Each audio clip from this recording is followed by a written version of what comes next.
C2, blah, blah, blah. Yeah, you can play that. You have to have versatility. You know, when I'm Yeah. judge, I'm fair and impartial, neutral and detached, Yeah. blind justice, except I ain't no bitch with one tit out to feed the needy and ain't stepping on no goddamn snake. But, justice is blind, fair, and impartial, Yeah. which has some interesting consequences that have results that people do not anticipate. I'll tell you one of those about Martin Luther King's assassination, which was not by James Earl Ray, but was ordered and concurred in by J. Edgar Hoover, and the FBI supplied the murder weapon and the ammunition. Whoa. And the shot came from the fire station, not the flop house, not the bushes. It was a two-man team. They recruited them from the Marine Corps sniping school at Quantico, Virginia, where the FBI has a training academy.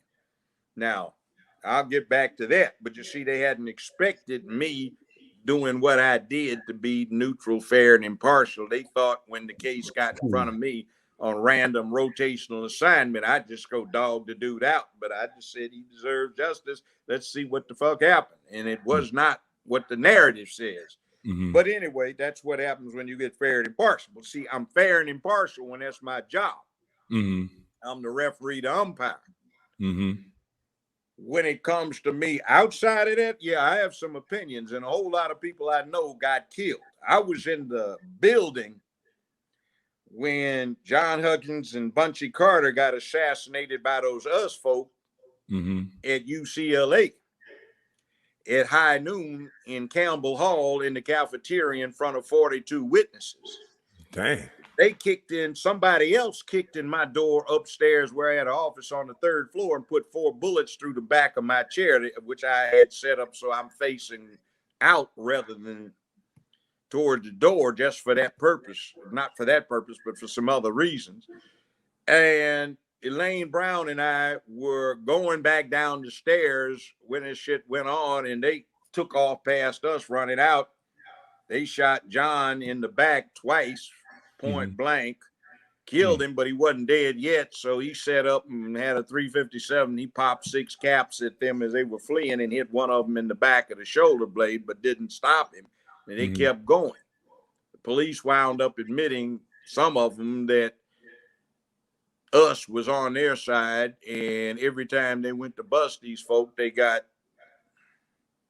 tipped off, and they got 2 of them. Johnny Cochran defended 2 of them.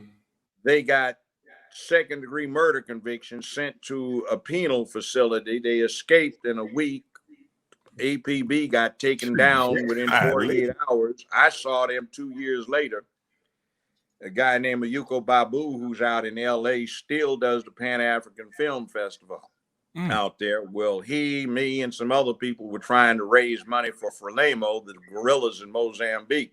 We had gotten an airplane full of combat boots that the State Department seized, so we raised money. We had Taj Mahal, Pharaoh Sanders, Oscar Brown Jr., Gene Pace, Aretha Franklin, and Stevie Wonder put on a free concert. We raised the money. So I'm walking around in the audience at the Palladium, which was on Hollywood Boulevard then. And here are these 2 that just got convicted of second-degree murder. I said, what the hell are you doing out? Both of you. Well, we just walked. So 25 years later, they got tired of being on the run. They tried to surrender themselves. California said, we don't want you. Now, see, that's the way it used to roll. So with that kind of context and all of these people I knew died, I recruited Geronimo Pratt to UCLA. That's G. He did that time for that murder, wrongfully convicted. Okay. Nathaniel Clark, he got killed. Elaine Brown, I recruited her. See, all of these people died, and people were getting killed left and right all the time. Now, with that context, I hate these pimps and simps who get up trying to perpetrate about they're trying to be about Black business, and all they are is LGBT surrogates, like the Black Caucus.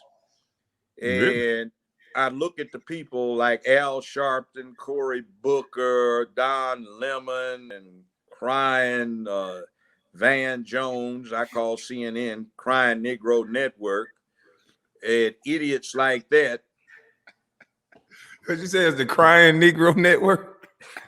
Yeah.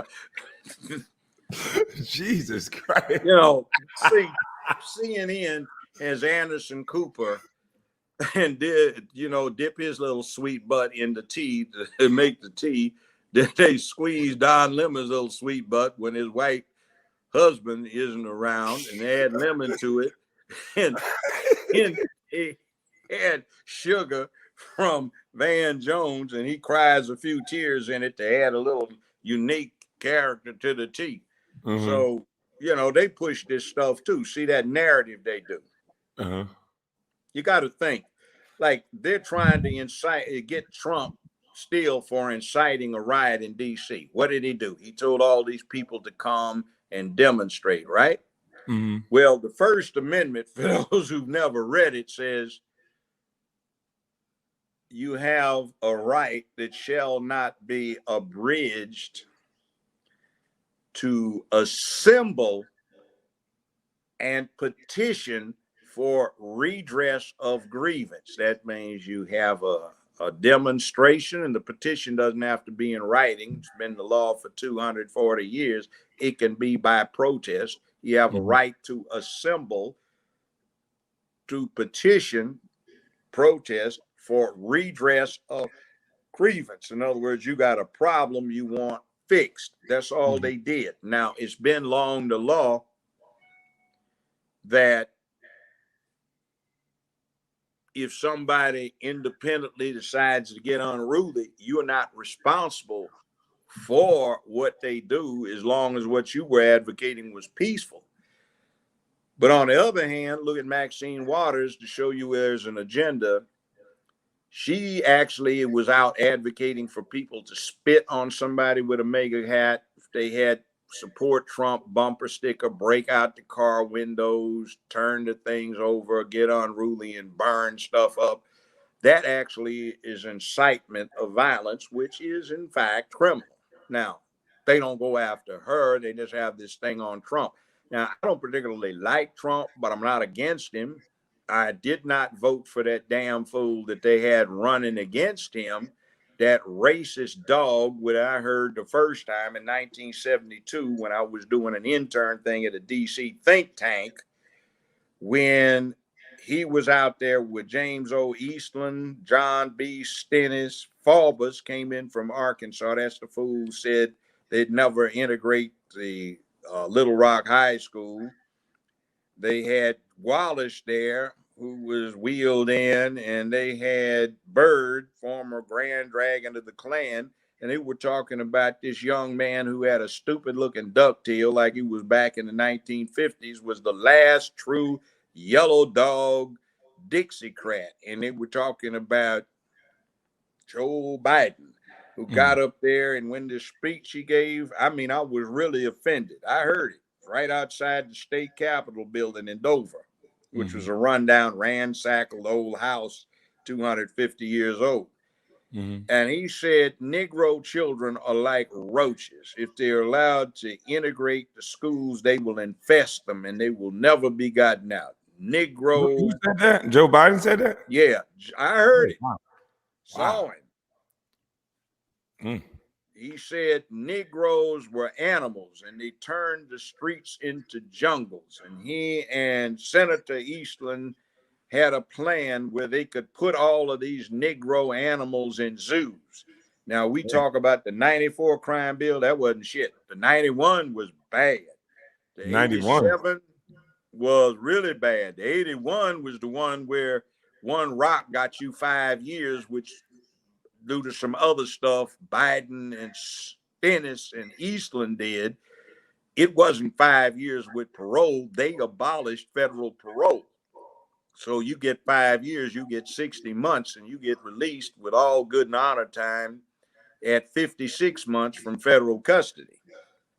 And then that was the 81 when then there was a 79 and the 77. So let's give blame where blame is due. That bastard has been a racist dog, and he used to talk about he understood the Negro because he was raised in Delaware.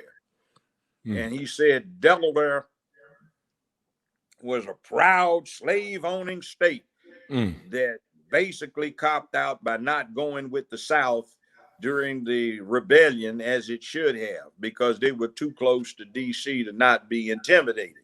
Mm-hmm. So I listened to this racist dog. I kept up with him because I was practicing criminal law, and federal criminal trials became almost a lynch thing because of what is allowed. By the way, if you ever get interrogated by the feds, never say, I don't know what happened.